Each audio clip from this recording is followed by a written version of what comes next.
Мы переходим к заключительному докладу нашей сегодняшней сессии и завершающему докладу всей конференции. Его представит Эдгар Деметрио Табар-Гарсия из Университета Панамерикано, Мексика, с названием «Факторы относительно низкого гендерного разрыва в предпринимательской деятельности в России». Factors contributing to the relatively low gender gap in entrepreneurship in Russia. Dr. Tabar-Garcia, please, the floor is yours. Thank you very much.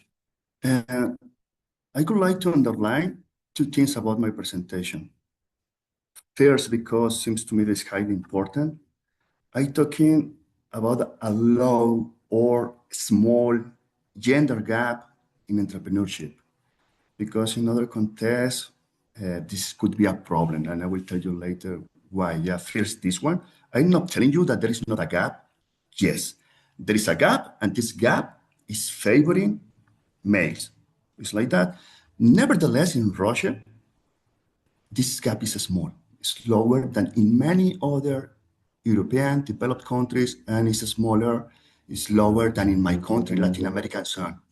And second, actually just recently, this paper was approved, was accepted for publication, and just a few days ago, the paper was published. Nevertheless, for me, it's highly important what you, as Russians, as scientists, are thinking about my findings, my results here. Because as I mentioned, this today in Western countries, in my country, in Spain, and so on, is something that is highly delicate.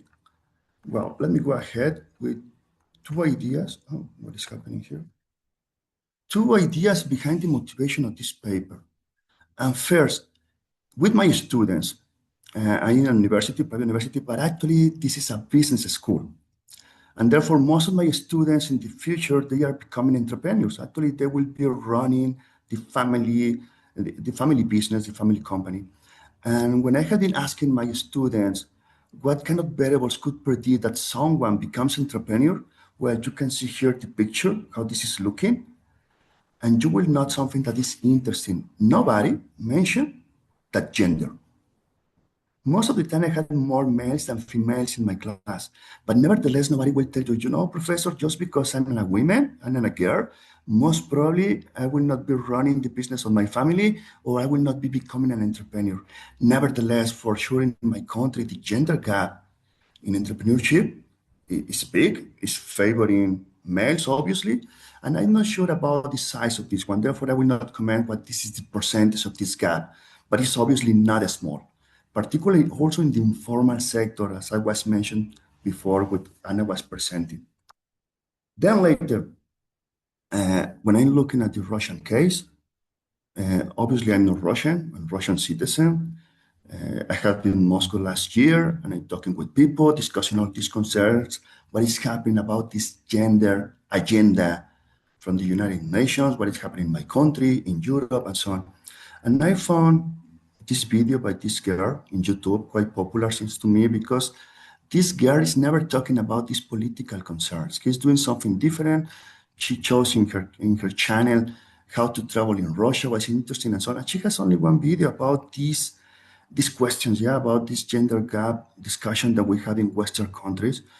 And it is true, and obviously also she's looking for people who will mention something that is similar to what is happening in Western countries.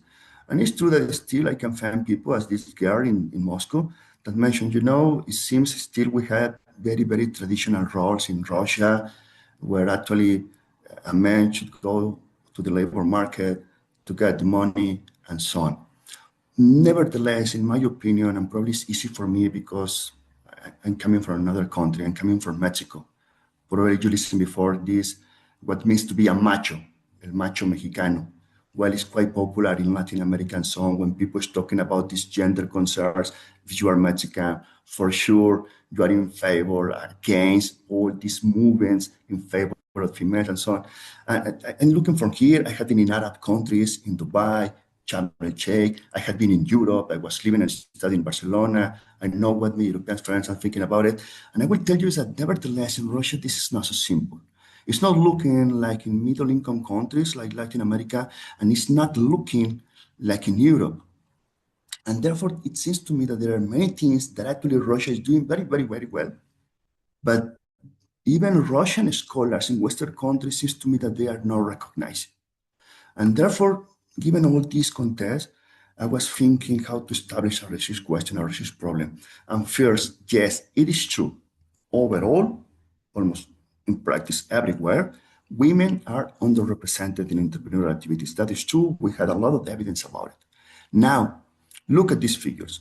As I mentioned to you, in Russia, this gender gap, yes, exists, but it's about 2%. What is that? The percentage of males that are entrepreneurs minus the percentage of women that are entrepreneurs. And you can see that, for instance, according with these authors, Cubieres, and there is also other authors who mention something like that. In Italy, 15%, Greece, 10%, Ireland, 10%. Countries like Germany, as Germany or France, for instance, they are also not far away from this 2%. In my country, not sure about the number. Could be 2 times more than in Italy. Not sure about it because we had self-employment and because informality in our countries is very, very important. This is the reason. But something I would like to underline, look, is a small gender gap. And then what explains that? Yeah, formulating this question, you can feel the question, what are determinants of this gender gap entrepreneurship in Russia? And it seems to me, as I showed in that paper, we can develop different policies in many other different countries. And not just to follow traditional standard recommendations that are actually also noted in the Russian literature. Yeah. Well, yes, obviously, we had a lot of information. And we also had the micro individual explanatory variables. You will find something that's like standard variables. You can be thinking about education, personality traits, risk aversion, and also you can be thinking about the macroeconomic conditions of your country. For instance, unemployment in your country is pushing self-employment, for instance, in many countries, legislation, policy, and so on. So, and all these variables are interacting. Yeah, it's quite complicated. Nevertheless, given my knowledge of Russia, where I have been talking with colleagues and so on, I found, and I would like to underline in this research and what is coming, 5 variables. The 3 first one seems to me it will be easy for you to see what is coming. Education, not compulsory higher education will become you an entrepreneur. It's not like that. But we know very well that education is playing an important role, predicting, helping somebody to become an entrepreneur and successfully. And then we had marriage and children. And these 3 variables we know are playing an important role in many other countries. There are many details about how these variables are playing in favor or even against the possibility that women are becoming entrepreneurs. Then later I had other 2 variables that for you will be right now probably quite difficult to see how and why participation in religion events and participation in physical exercise is affecting entrepreneurship and is affecting this gender gap. About this later, I will show you what I already have been doing about it. Now, believe me, because I will not have time to explain all the theory behind that. About education, as I mentioned, seems to will be easy. And here one first comment about all this discussion about gender gaps. Probably you already know, for you will not be a surprise. There is a gender gap in education in Russia, yes, but it's in favor of females. Well, that is not the case in Europe. That is not the case even in Germany, according with the last figures I was looking and other studies. There is a gender gap in education still favoring males in most countries. In Russia, it's not the case. So therefore, this is highly interesting. As we were talking about just recently with Anna about informality, when I mentioned that in my country, it's like, no, I don't believe you. You know, there is a gender gap in informality sector, and for sure, it's affecting women. Well, no, we just mentioned that is not the case in Russia. Well, that's not the case of education. Then when we're talking about marriage and children, it has a different impact. And just quickly, let me tell you that to get married and to have children in my country, in developing countries, middle income countries like my country, Latin America, Well, this is favoring that females are becoming entrepreneurs. Why? Because in the labor market, formal labor market, they don't want you anymore. And what is the option? Self-employment. In one sense, that is becoming an entrepreneur.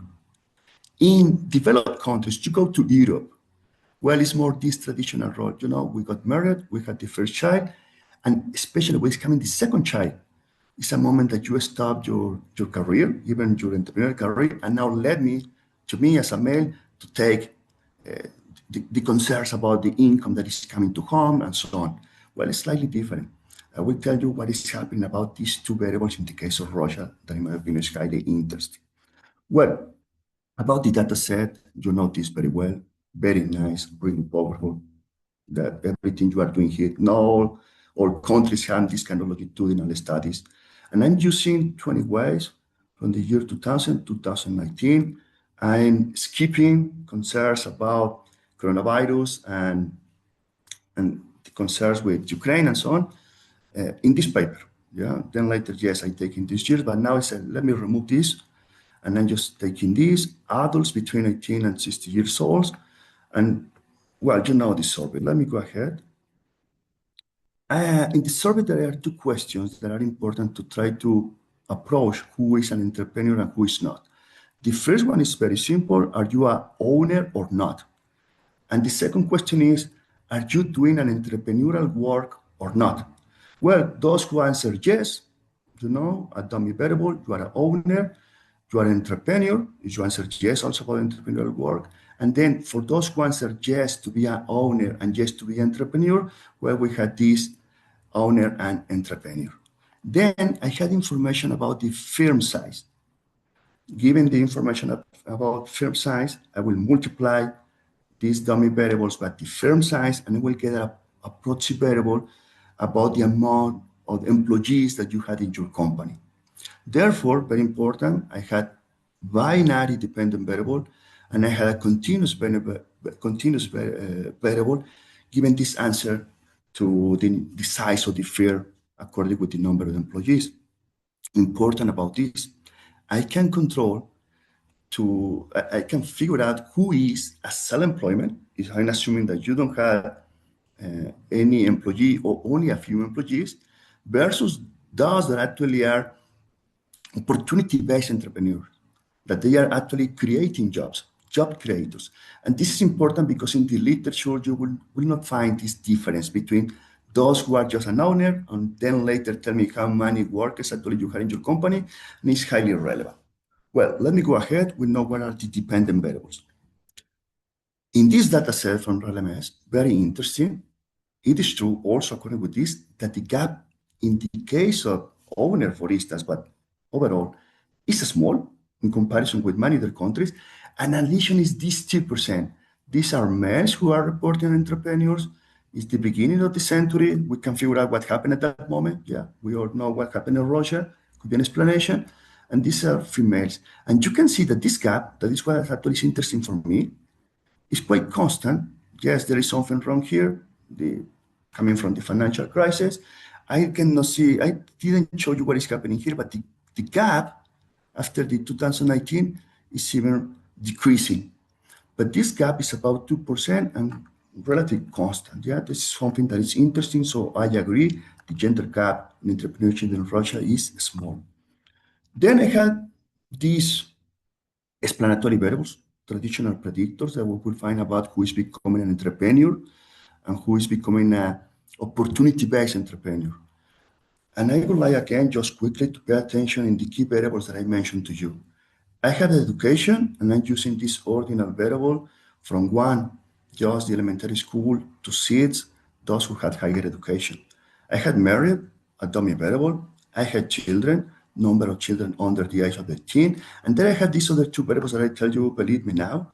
Yeah, tell me, a dummy variable, are you participating in physical exercise? Yes or no? And then religious participation, visiting divine services, meetings, and other religious events. And then I multiplied this participation, that's also an ordinal variable, for your religion affiliation. And then I got focused only in those who mentioned that they are Christians. Then later I will tell you why, because Islam in the end is not so relevant. But you now have a picture of the variables that are key in what I'm doing. Descriptive statistics seems to me that this, I can skip this quickly, but when I mentioned this in other contexts, as I mentioned to you, look, education in the case of Russia, male, this is the mean, females, this is the mean. And the difference is in favor of female and is statistically significant. And in other countries, that is not the case. So in education, Russians are doing a good job because you can observe this. Then, yes, we can comment many other details. What kind of education? Are there still women studying engineers, mathematical, science, technology? Okay, it's another concern. But overall, women outperform men in education in the case of Russia. And then you can also observe just quickly to tell you that about participation in physical exercise, yes, males are participating more than females. The difference is significant, not so high. And in the case of religious participation and Christianity, you can see that the mean is here for females and the mean for males are here, so women are participating slightly more. About children and marriage, the variables I mentioned to you, well, it seems that in this sample, there are more males who got married, and there are more males reporting that they had more children. Nevertheless, look that still these concerns about fertility rate in Russia are here, less than one child, and it's something that, in my opinion, is affecting what we are observing in gender gaps in entrepreneurship and probably in many other things. Now, I'm doing something that is very simple. I will not stop in each detail of the regression analysis. I had a dependent binary variable, so I'm using logic regression I'm presenting here, and then later I will show you random effects for the continuous variables. Again, where I would like that you pay attention, look at education. Yes, it seems that most of the times education is favoring predicting if males are becoming entrepreneurs, but there are a few cases where females, we will find that there is a positive coefficient. These are not odd ratios, are coefficients. So predicting there is a positive relationship to probability to become an entrepreneur in a few specifications is favoring females. Other authors, and I will tell you that later, mentioned that by contrast, there is a disalignment between education and entrepreneurship in the case of females. And with this evidence, I will tell you, no, I disagree. I have this to this moment, yeah? It seems to me that education, at least for who is becoming, is playing in favor, at least not against women. Then look at married and children. I told you there is a lot of evidence of the relevance of these two variables, family concerns, in many, many countries. Sometimes it's positive, sometimes it's negative. But in the case of Russia, actually it's not playing a role who is becoming an entrepreneur or not. And when you are getting married, there are a few positive coefficients indicating that it could be in favor if a woman is getting married actually to become an entrepreneur. Well, I don't believe you because in more of the specification, actually there is not relationship. Highly important because in most countries, obviously you get it married, you have children, there is a trouble for you as women to become an entrepreneur. And then look at these variables that I mentioned to you that are interesting. And then later, if I have time, I can explain more about participation in religious events when you are Christian and participation in physical exercise. Look, physical exercise. All time, those who are participating in export physical exercise, this is the exception, but there is a positive correlation. And also important to underline, I'm talking about correlation, still this is not causation.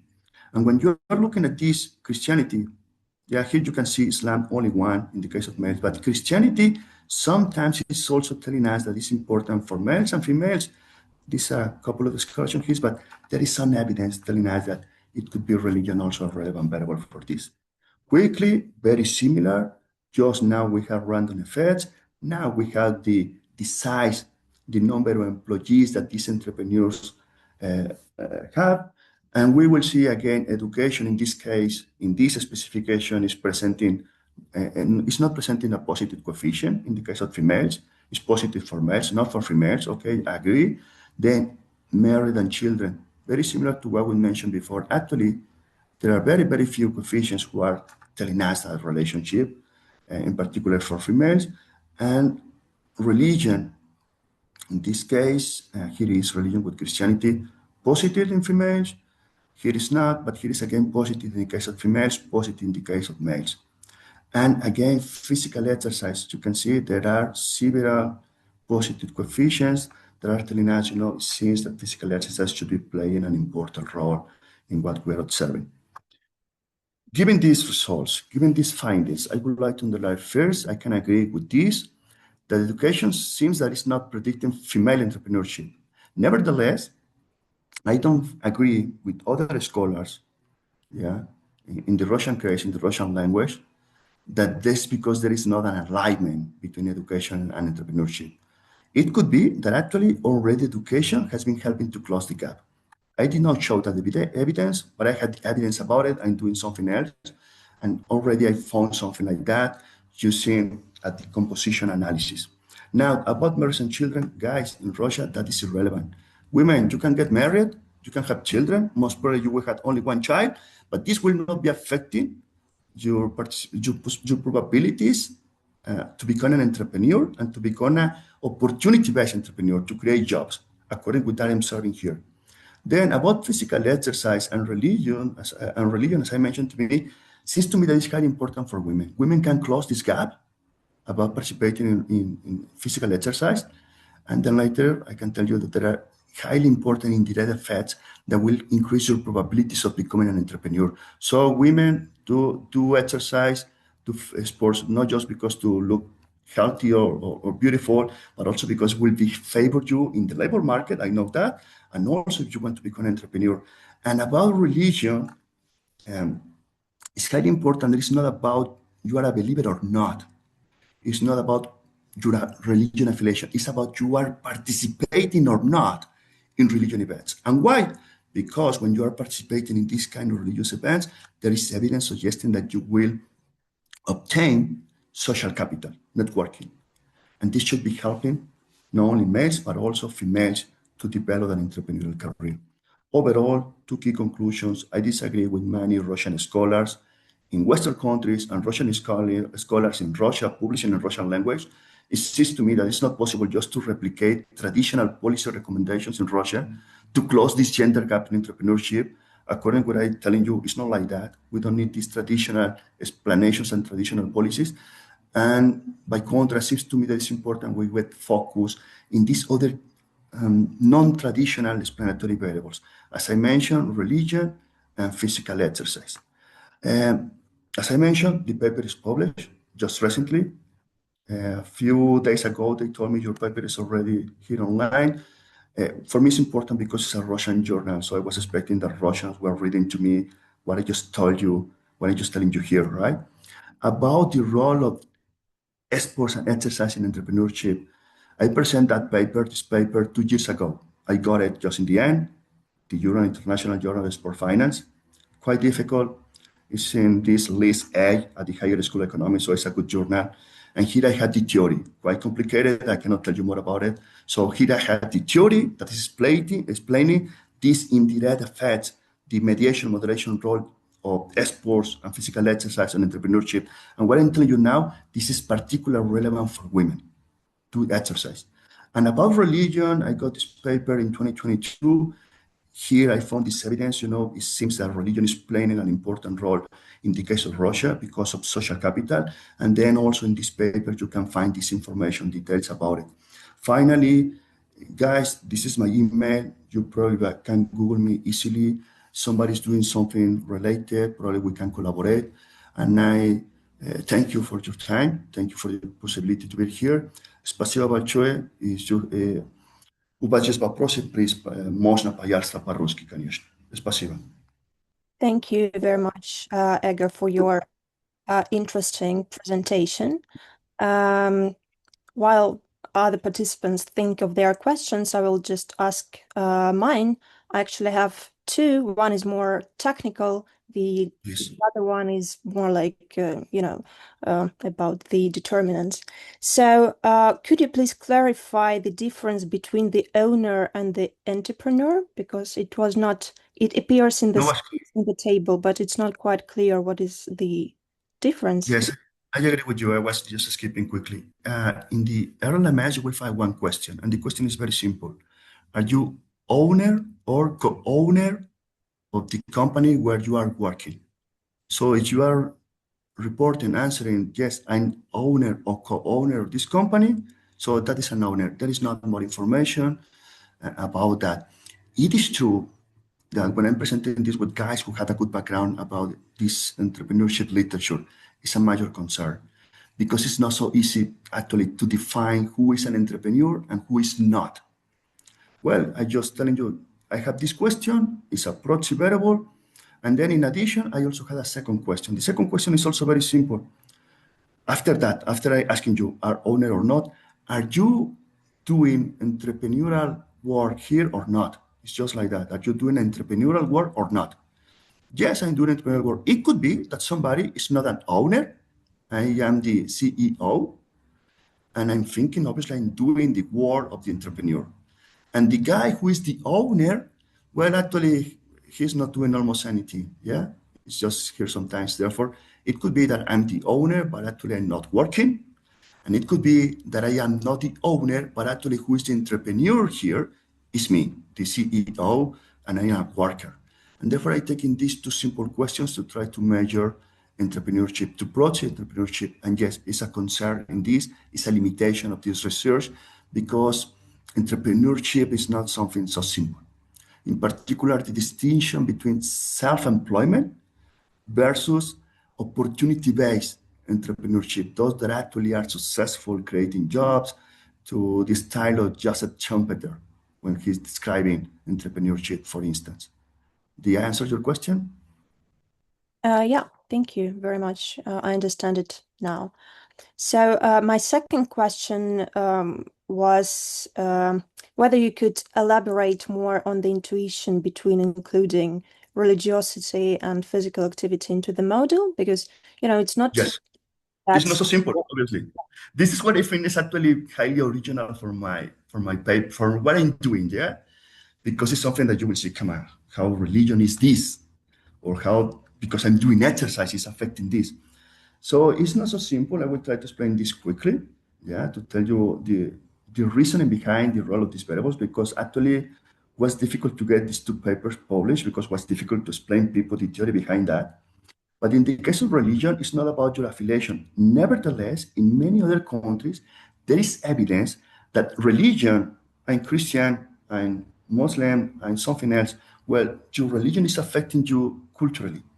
What is good for you, what is not good for you, what is honest for you, what is not honest for you, working is good for you or not, and how to be working and so on. So first, overall, in some countries, religion, your affiliation in religion, there are some religions that the evidence suggests that are in favor or entrepreneurship.